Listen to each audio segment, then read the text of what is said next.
여러분 안녕하십니까? 김항식입니다.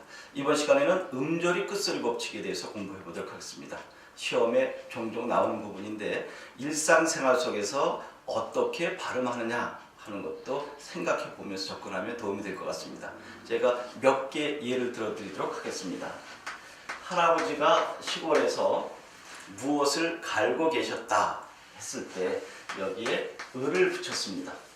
어떻게 발음하시겠습니까? 우리 할아버지가 쟁기로 밭을 갈고 계셨다, 밭을 갈고 계셨다, 밭을 갈고 계셨다. 어느 것이 맞을까요? 하나 더 해볼까요? 흐에다 리을 기억, 좋죠? 대표로 발음할 때 흘이라고 해야 될까? 흑이라고 해야 될까? 그럼 여기에 역시 을을 붙여봤습니다.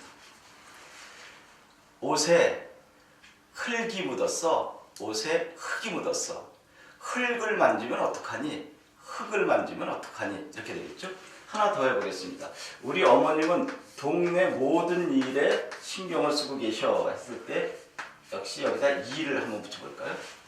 우리 어머님은 오지랖이 넓으셔서, 우리 어머님은 오지랖이 넓으셔서, 이런 것들. 하나만 더 해보겠습니다. 우리 할머님이 이렇게 됐을 때 무엇이 아프셔서 병원에 가셔야 될 것 같아. 무릎이 아파서, 이런 문제들.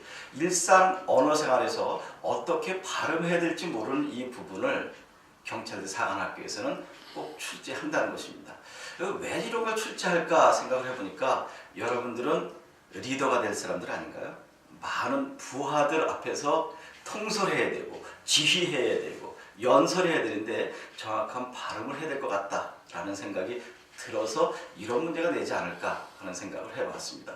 그러면 이런 것을 어떻게 발음을 해야 될까 하는 문제를 하나하나 잡아보도록 하겠습니다. 먼저 음절의 끝소리 법칙이라고 하는 것은 대표음으로 발음되는 것을 이야기하는 것입니다. 여러분, 대표음으로 발음이에요. 표기가 아닙니다. 기역, 니은, 디귿, 리을, 미음, 비읍, 이음 이렇게 7개거든요. 기역, 니은, 디귿, 리을, 미음, 비읍, 이음인데 히읗은 어디에 들어갈까요? 여기에 있는 히읗은 디귿으로 들어가게 되는 것이죠. 그러니까 7개의 대표로 발음되는 것을 음절의 끝소리 법칙이라고 하는 것입니다. 그럼 예를 한번 들어보겠습니다. 플라워죠. 저 들에 꽃이 피었어. 꽃이 피었어. 저 들에 꽃을 꺾으면 안 돼. 꽃을 꺾으면 안 돼.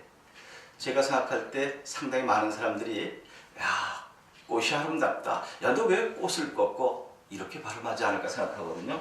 그러면 여기에 대표로 되는 것은 뭘까요? 히읗뿐만 아니라 지읒, 치읒 모두 다 디귿으로 대표 발음되니까 이렇게 써줘야겠죠.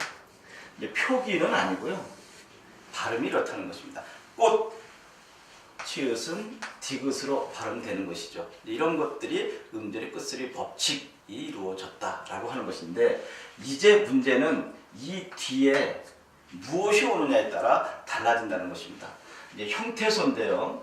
모음으로 시작되는 실질 형태소가 오느냐, 형식 형태소가 오느냐를 잘 봐두어야 되는데 이을에서는 조사죠. 그러니까 당연히 형식 형태소가 되겠고 여기에다가 위, 안이라고 하는 모음으로 시작되는 실질 형태소가 오게 된다면 어떻게 될까 하는 것입니다.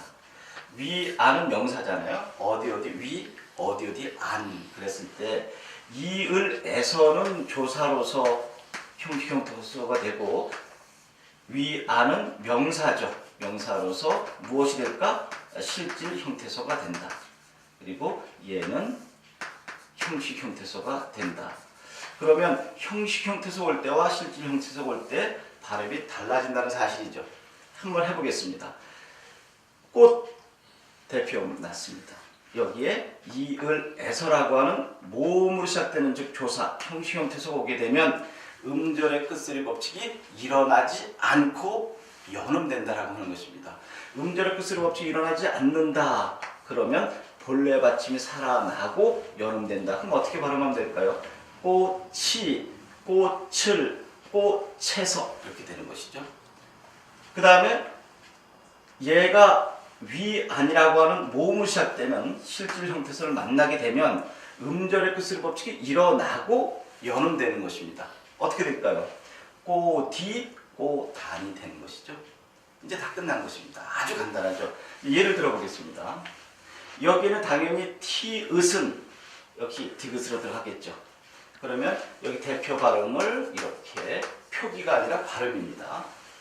그러면 음절의 끝으로 법칙이 일어났는데 여기에 을이라고 하는 또 이라고 하는 에서라고 하는 모음으로 시작되는 형식 형태를 만나게 되면 음절의 끝을 법칙이 일어나지 않고 그러니까 본래 받침이 살아나줘야 되겠죠. 그럼 어떻게 하면 되겠어요?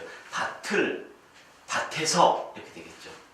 그리고 여기 위하고 아니라고 하는 말이 붙었다고 하자. 그러면 어떻게 될까요? 바, 뒤, 왜 모음으로 시작되는 실질형을 만나게 되면 음절의 끝으로 일어나고 연음되니까 바, 뒤, 바단.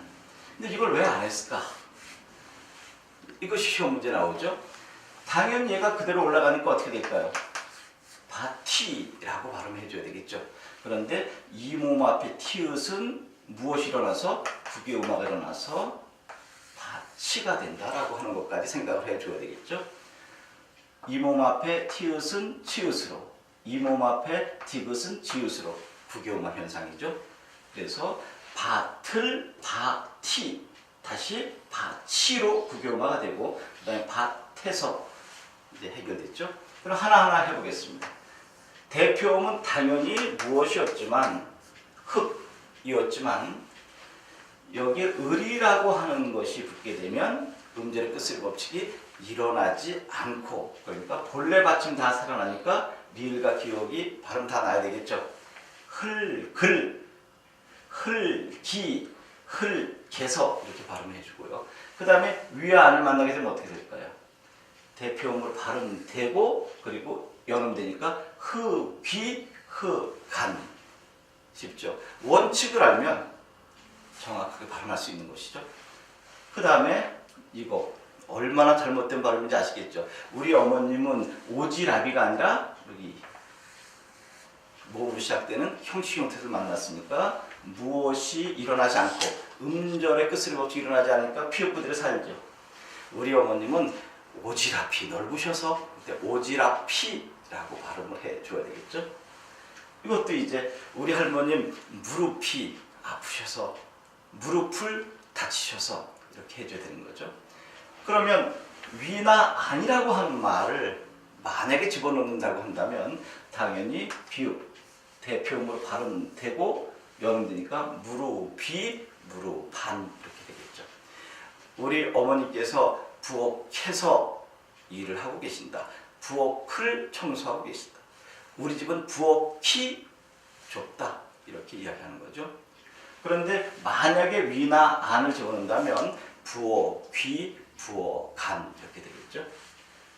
이 문제는 시험 문제 꼭 나올 뿐만 아니라 일상 언어 생활에서 가장 많이 틀리기 쉬운 부분들입니다. 이렇게 했는데도 문제를 틀린다. 있을 수 없을 것 같은데요. 다시 한번 정리해 보도록 하겠습니다.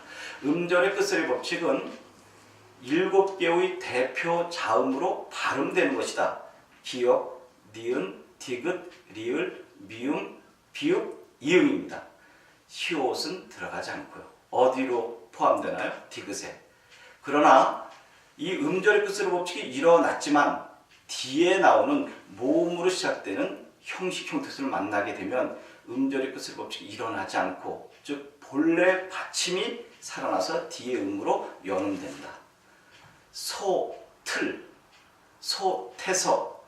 그런데 이가 나오게 되면 소티가 됐다가 이 몸 앞에 티읕이 무엇으로? 치읕으로 구교화돼서 소치가 된다라고 하는 것만 기억해 두시고요. 그러나 모음으로 시작되었지만 실질 형태소를 만나게 되면 음절 끝소리 법칙이 일어나고 연음된다는 것입니다. 부엌이, 부엌한, 무릎이, 무릎한. 제일 어려운 거 이겁니다. 귀, 간입니다. 아주 중요한 것이죠. 이 법칙만 알면 간단하게 해결할 수 있는 음절의 끝소리 법칙을 여러분들과 함께 살펴보았습니다. 지금 제가 한 것 외에 새로운 것이 나오게 되면 지금 여러분과 함께 공부한 법칙을 잘 생각하면서 응용하면 정확한 언어 생활을 할 수 있을 것입니다. 정확한 언어 생활은 곧 만점으로 가는 지름길입니다. 여러분, 다음 시간에 뵙겠습니다.